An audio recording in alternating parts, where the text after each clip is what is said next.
Hello and welcome back to Precalculus 1, section 1.6, transformation of functions. Extremely important. We are going to take a look at basic functions and how by adding, subtracting, and multiplying numbers, placing negative signs carefully, we can transform them, shift them, reflect them, and do all of these cool things. Before we start, I'm just going to make sure that you guys know basic functions right off the bat, because those are getting modified.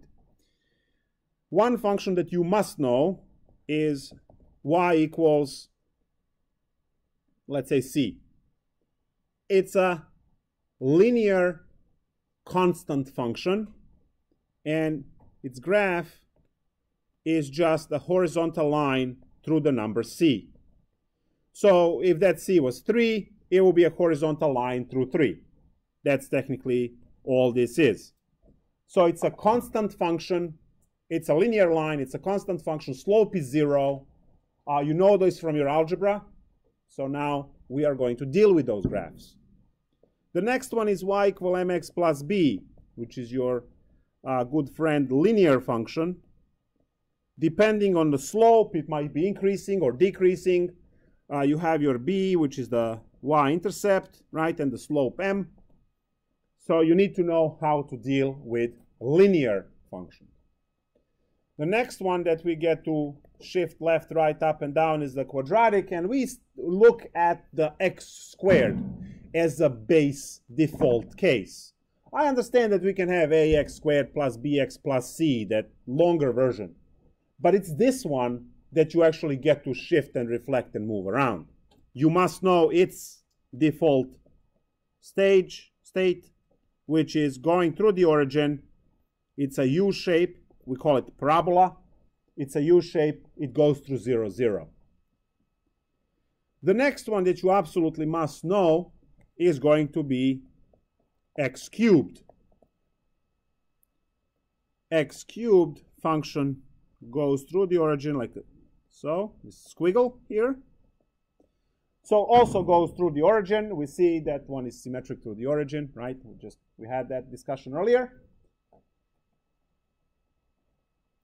And let's see what else we can master. So others that you must know, there are another 3 that you have to know. Y equals square root of x, radical function. It is a function that starts at 0, 0, goes through 1, 1, and on to infinity. So it's a square root function.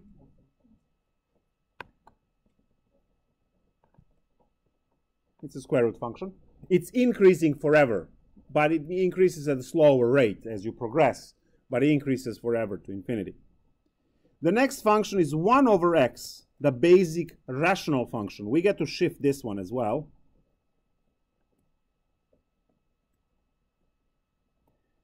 Which looks like this. And the last one is the absolute value of x, which is the V-shape function.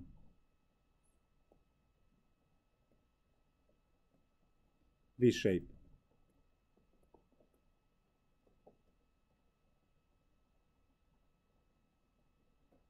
So these are the 7 functions that we will be dealing with.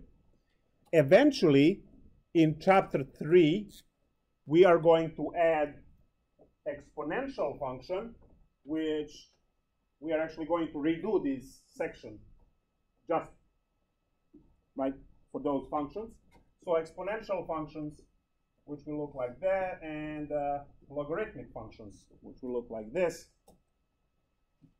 And then you will do all of this from scratch in Precalc 2 for 6 trigonometric functions. Then you will do all of this again in Calculus 2 for hyperbolic functions in chapter 6. This section 1.6 is the property of all functions that exist. All of them. So no matter what function you start talking about, you can transform the function using these concepts. And if you learn this, you will be able to graph functions by hand quickly. And you know that, well, in this class, you guys will have a two-part exam. Graphing is obviously on a non-calculator part. But then in calculus, there is no graphing calculator portion at all. So learning graphing is extremely important. And that's actually pushed from universities. It's not something that we came up in a dark room just because you hate you. It is the push from universities where, you know, Rutgers, NGIT, these schools, they have zero calculator use. Not even the basic ones or swords, nothing. So they say, oh, you have pencil? Get in class, that's all you need. Or some paper too. All right, so let's go with the first idea. The first idea is going to be the vertical shift.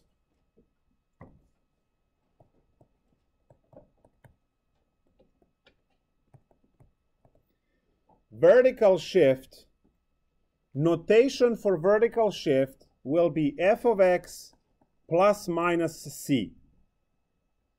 Observe that in notation, I am adding or subtracting c from the entire function. So you will have to differentiate that. I'm going to erase what I write now, but I just need to make sure that you understand it. Notation that we are going to cover later and the notation that we are covering now. You have eyes to see that these are different notation and they mean different thing. Over here you would write x plus 3 under the radical, and over here you would have square root of x plus 3 outside of the radical. We are covering this one now, and one on top will be covered next. So what I'm doing now is I am adding or subtracting the value from the entire function. And what it does is it shifts the entire shape up or down. That's what happens. So if I have f of x plus c, that's a shift up. And if I have f of x minus c, it's a shift down. We preserve the shape of the function 100%. We just move it up or down. So example number 1 out of 2 examples. So example number 1 is f of x is equal to square root of x plus 3. The meaning of this plus 3 is shift up 3 units. So what does this look like? We start by sketching with a dashed line, because we don't need that, the original square root of x function. And then we move that function 3 units up. That means that each point along this dashed line goes vertically 3 squares. Oh, you don't have your square notebooks yet? You do? That's it. That's how it's done. Show it to the rest noobs. 1, 2, 3. The point at which the function emerges, 0, 0, goes up 3 units, and then I get to draw the square root function from there. So that one is square root of x plus 3. So we start by showing the original function, and then we move that function, keeping the shape, keeping the distances. So no matter where I draw the line, the vertical distance is 3 units. Right? So 1, 1 goes to 1, 4 because it was y plus 3. Example 2. Let's go with, say, function g of x is equal to, say, absolute value of x minus 2. What is this minus 2? Down 2 units. So I'm going to draw the default state. We know it's a 45, it's a V-shape function. So we draw 45 dash line and the 45 dash line. And then I shift everything 2 units down. So the function above is absolute x, the function below is absolute x minus 2.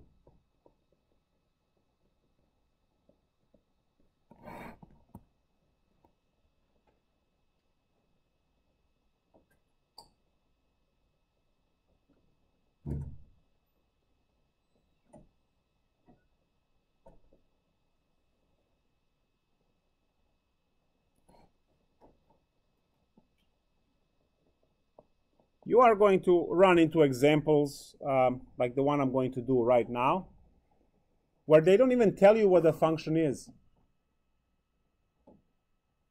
They just ask you to shift it. And then you use the grid, because you understand what they're asking. So they would like to know, let's use the ninja function, n of x. Minus 1. So what's the ninja function? Say, I'm actually going to create slanted end.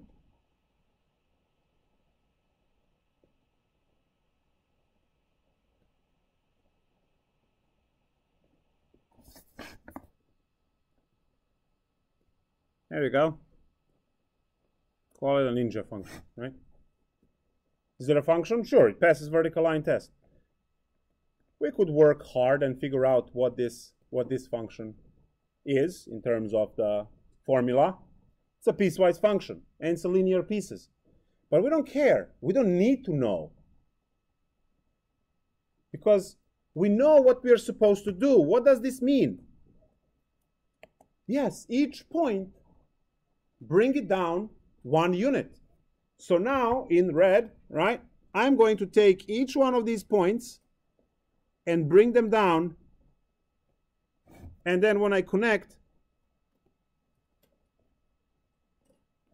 ta-da, there you go. So the red one is n of x minus 1, and the black one is just n of x. I'll do that in black.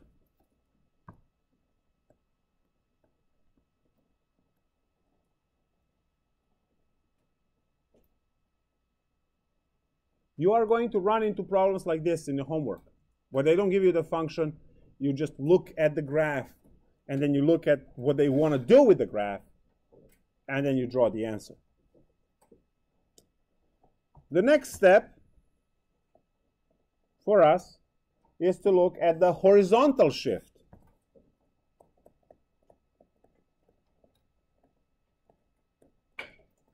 So the previous one was vertical shift.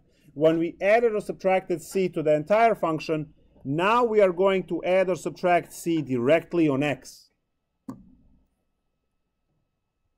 What that means is that if you subtract c is shift right, and if you add c, you shift left.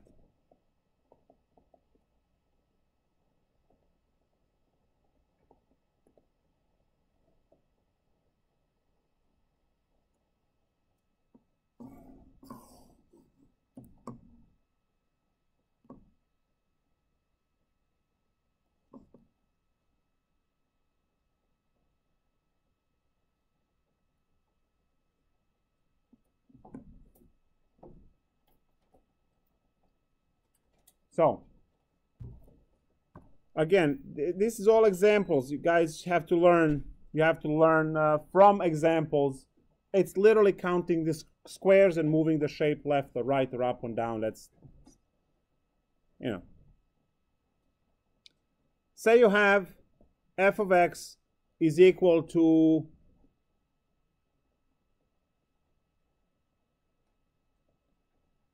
x minus 1 everything squared. So what is this minus 1 going to do? Shift right, 1 unit. That's what it does. You know that the default state of this function, the parenting function, whatever you want to call it, is x squared. And you know what it looks like because you learned from the list. You memorized that. There are nothing I can do about that. That list that I gave in the beginning of the lecture, you must know that. I can't do anything about that. You sit down and you draw each one 50 times if you need to. So now I draw the default case, which is x squared. And then I shift this 1 unit to the right. And I keep the same shape.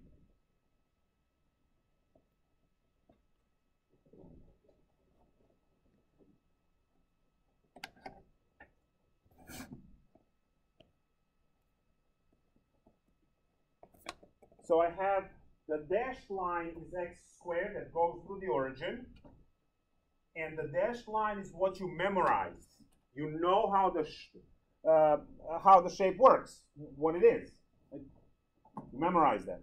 And then you look at the formula and you say, oh, okay, the modification is directly attached to x. Since it's a negative, it's shift to the right. So those are that's what you are learning in pre-calculus. So those are all the points that you are learning.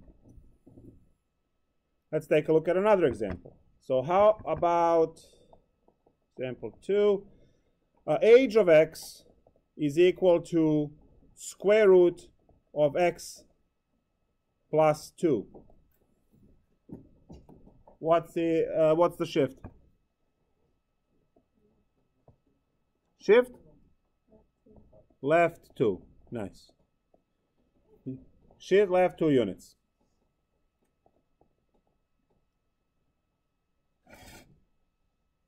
What are we going to do here? We are going to draw the base function. Again, it's the square root function. It starts at the origin, goes through 1, and goes like that. So that's a root x.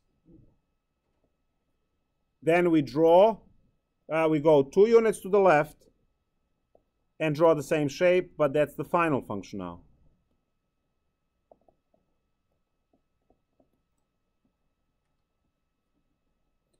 And that one is x plus 2 under the radical. Yes? I'm trying to figure out that over there is plus 2 and then you will shift left unit to be negative. Yes. Well, let's test. And that is going to be also another part of self-discovery depending on how interested in these things you are. So, is this final graph good? It's extremely easy to check because this point is x equals negative 2 and y is equal to 0. Because the point is negative 2, 0. If you plug in negative 2 into the function, negative 2 plus 2 gives you 0, square root of 0 is 0, and we see it works. So we can do that with any function out there. Over here we know it's 1. If I am to plug in 1 in the function, 1 minus 1 is 0, 0 squared is 0, the y value on it is 0. Because each point along the graph is always x comma y. If it happens to be on one of the axes, it's going to be x comma 0 because the y value is 0 on the x-axis. but everywhere you have the ordered pair. So if you get into trouble, you are trying to remember, oh, it was this left or right, it was up and down. Just pick one, do it, and then test. If it's correct, then you got it.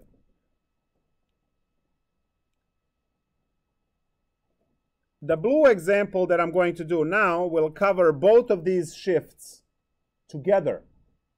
I'm going to say that, let's say the parenting function f of x is equal to 1 over x, and then I'm going to have g of x, which is going to be 1 over x plus 3, and h of x, which is 1 over x plus 3.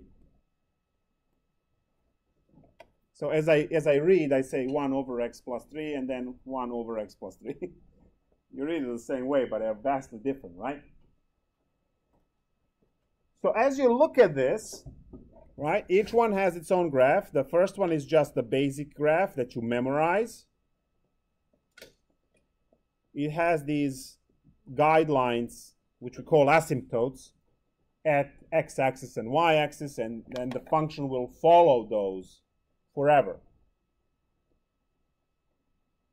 What kind of a shift do I have for g of x? Up, down, left, right. What is it? Left 3. Very good. So this is a left 3. That means that my guideline, the asymptote, that used to be on the y-axis is now left 3 units. And I get to draw the same function as before. The shape doesn't change. It's just the location of that shape changed. Guys, that's literally just you picking up a book or a bag and putting it in a different location. 3 feet away. Move the bag 3 feet away.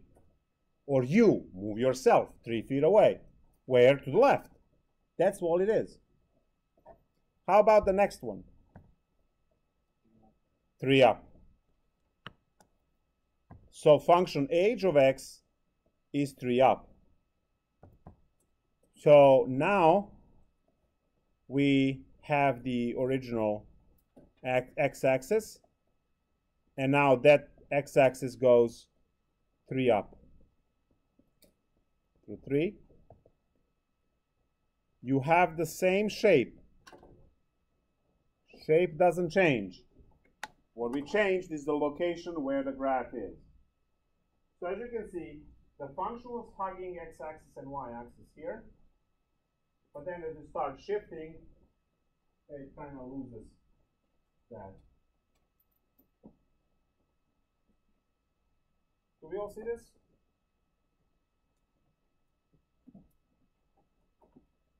Anyone? Please? No? Okay, another example. I know, what can I do? I did not get the positive response. Let's say f of x is equal to the square root of x, and then g of x is the square root of x minus 2, and the h of x is the square root of x minus 2.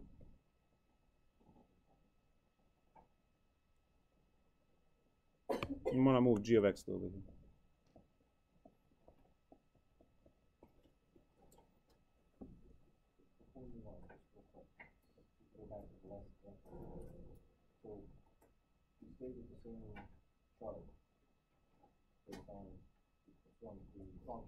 Yeah.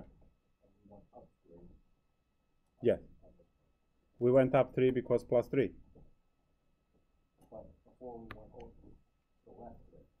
Yes. 3 was added directly to x. Where over here 3 is added to the entire function. Right? That's the difference. So now we have the same situation here where I'm subtracting 2 from the entire function and I'm subtracting 2 from x directly. This is the time to meet those people you're sitting with. That's their name.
I know, we do so much instead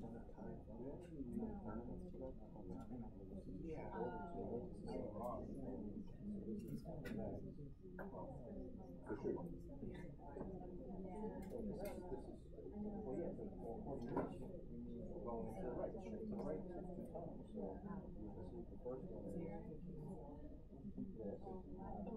This is essentially the same line.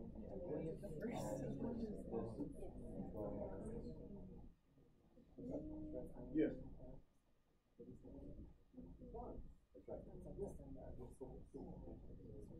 Yeah, label your axes, right? X and Y, and then the square root is going to emerge somewhere. Put a number where it starts.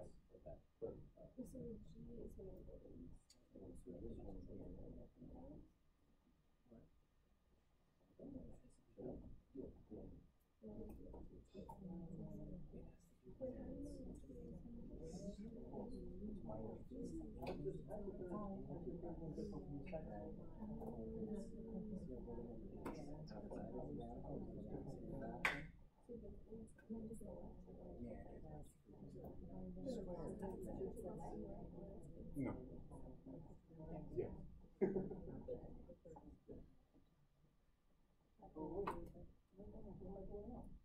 Oh, this is bad. That one is minus 2. So this one, Yeah. You can swap it. so this is the. Yes. I am going to actually. Right, because one of them, this one is 1 over x. The other one is On the exam, over x. I will print 6 grids. The first grid is this basis, then you go on the next grid, you do one transformation, the other transformation, keep. You don't reset and keep using the last picture to draw a new one, and progression. So, depending on how many of these transformations you have, you still go some exams. So the boxes, some exams 4, some exams.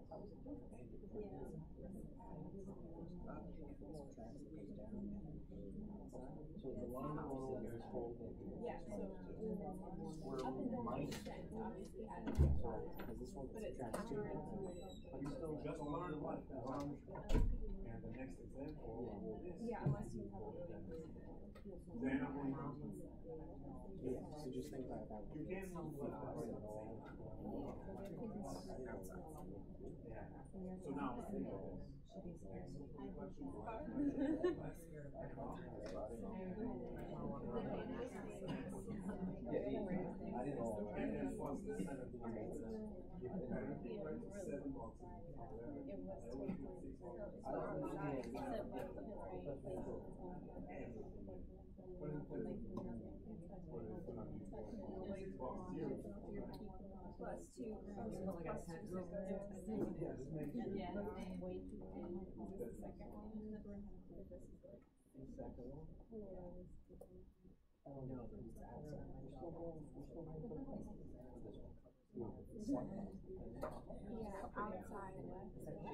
Outside.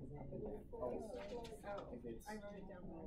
Outside. vertical, which is up and down, it's outside. And so like how far it goes.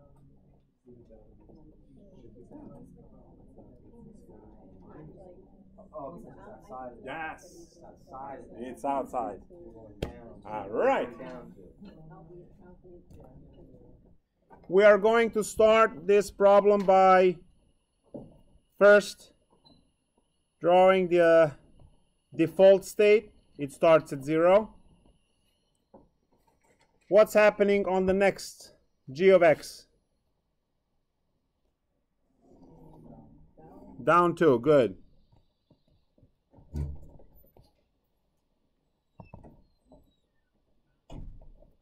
So now we go to -2, we draw the function. So it's the same shape, it's a square root shape, but it starts at -2 rather than at 0 because it's 2 units down. What's the last one? 2 right. So we are going to draw the coordinate system and then go at 2 and draw the shape. You don't have to draw the other shape as long.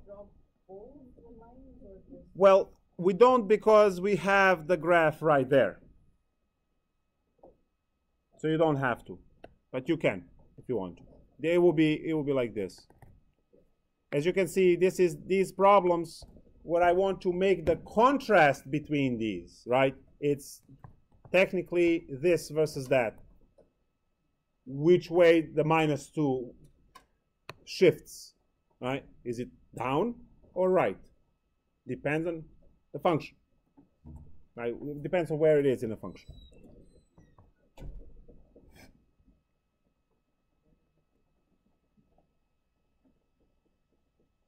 Let's combine them. Let's combine them into the good old y equals f of x plus minus c plus minus d, where this part is left-right and this part is up-down. You can get them in the same problem. In one function, you can shift left and up, or you can shift left and down, or you can shift right and down, or right and up. Any combination. You can't obviously shift left and right. That makes no sense. But you can definitely combine motions, the other motions. So say I have an example of f of x equals 1 over x plus 3 minus 2. Well, this says 3 right, 2 down. And what I do on exams is I provide you guys with 6 grids. In the first grid, you draw default function. So you don't have to use the dashed line in the next grid. And then you go with the next transformation in the second grid, and then the next transformation in the third grid, and so on. So this particular problem will be solved in 3 grids because you have the original function and then 2 manipulations. Yes? Isn't that 3 left? Yes, that's what I said, left. Why? What do you mean? It says left clearly. Look. This is left. L E. All right, thank you. Yes. I was just trying to see if you're paying attention, and you clearly do. The rest, not so much.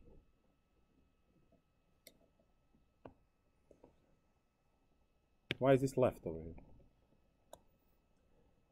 All right, now it's right. Let's put three grids. Again, I need 3 for this problem because I have the original problem and then 2 modifications. The original problem is, dare I say clearly, 1 over x, which is just this.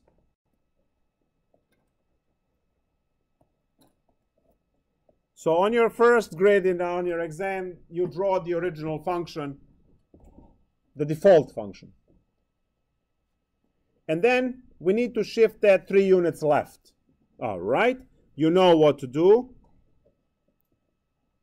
You're keeping the same shape, except now is at -3, shifted left. And now you have to keep that shift. You have to keep that shift of 3 units left, and you have to apply to this stage 2 down.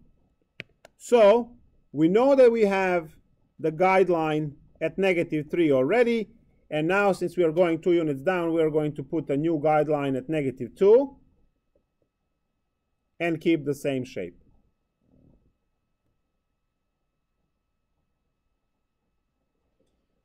So if you are to focus on this much of the graph, you will find that square piece on each of the graphs the same. It's shifted along the axis. So we take this shape, move it 3 units to the left, and then move it 2 units down. One more time, look at my motion here on the board. I take the function as is, move it 3 units this way, move it 2 units down.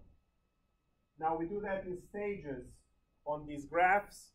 And when you are at the 3rd stage, you don't refer back to the first. You refer to this one because you are continuing modifying, right? Does it make sense? So in this case, you're gonna draw them the 3 of them all together. So it's kind of like you're gonna keep the first one, and you're gonna keep the second, and then you're gonna draw. No, you don't keep them at all because that's why I have 3 different graphs. Okay. When you do this enough, by the time you're in calculus, you should be looking at that and drawing this immediately. But now you are learning, so you say, all right, the original function is this, and then I need to shift it 3 units left, so that's the new stage. And then I take this and I need to shift that 2 units down, so this represents the whole thing because all of the transformations are there.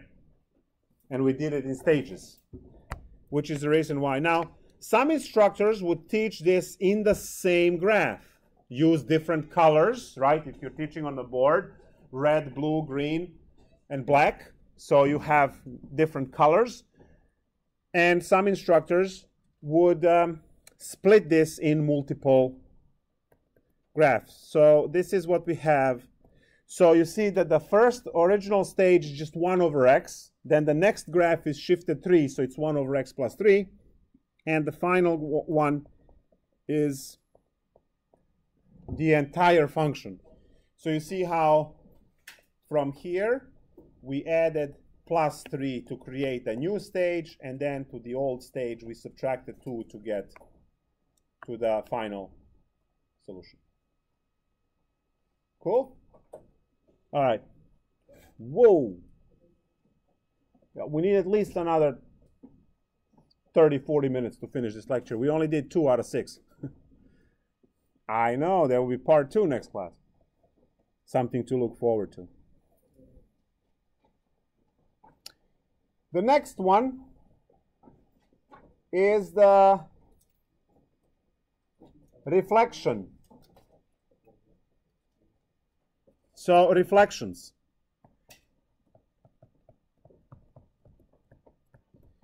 there are two of these reflections. We have negative f of x and f of negative x. So this one is reflection on x, and this one is reflection on y.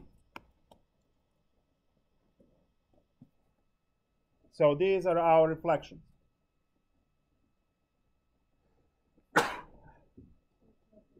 Yeah, looks like the allergy is starting to kick in. I'm allergic to someone in class. I don't know. We'll see.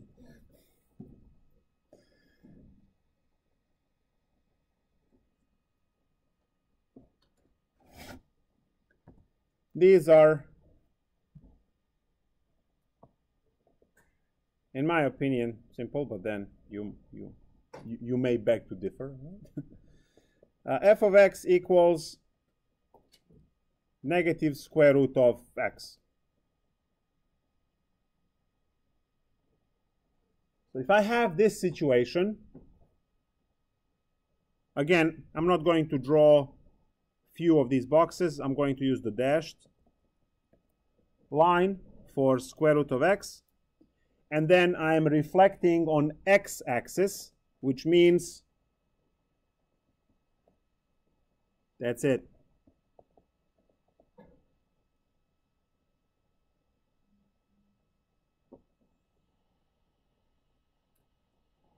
It's done. Example 2.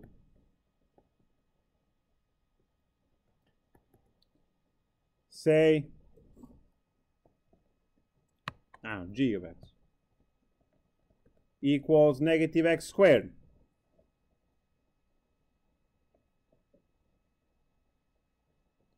We know that the original one is a parabola that goes through origin, the negative in front,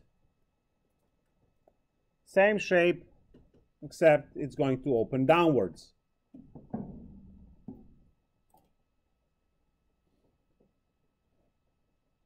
So that's negative x squared. Example 3.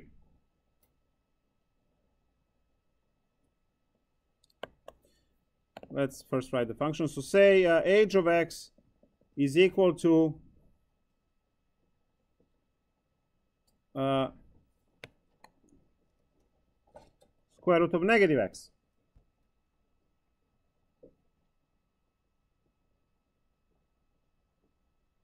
Do you see how that negative is now applied directly to the x? It's not applied to the entire function.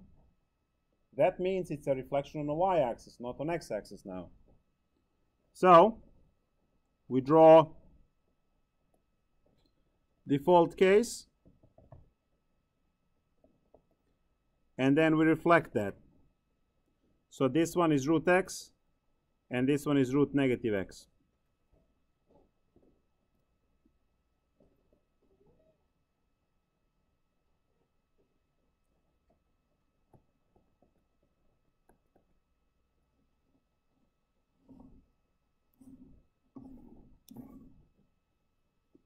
How about a of x equals negative absolute x? What would that look like?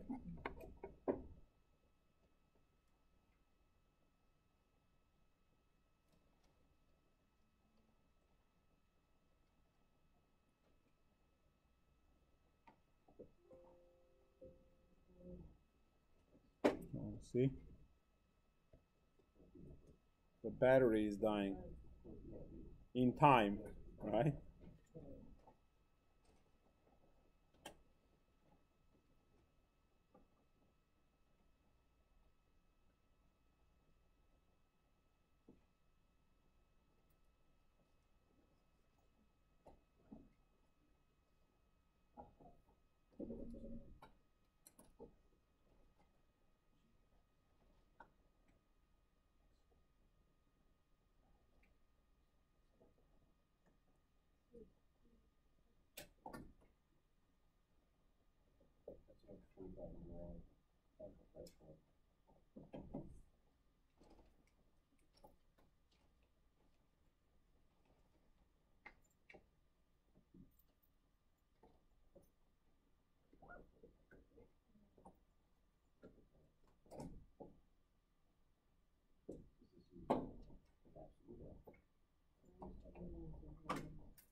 Which way do we reflect? Down on x-axis. Very good. So we're going to draw the 45V up, dashed. That's the original state. That's just absolute x. But then we're going to draw the 45 lines with the negative absolute x's going down. And that's it. So on Thursday, we'll have the part 2 of this. And then we will start the next section. Work on homework, guys. You can do at least half of the homework. See you in 2 days. So you have to. I forgot they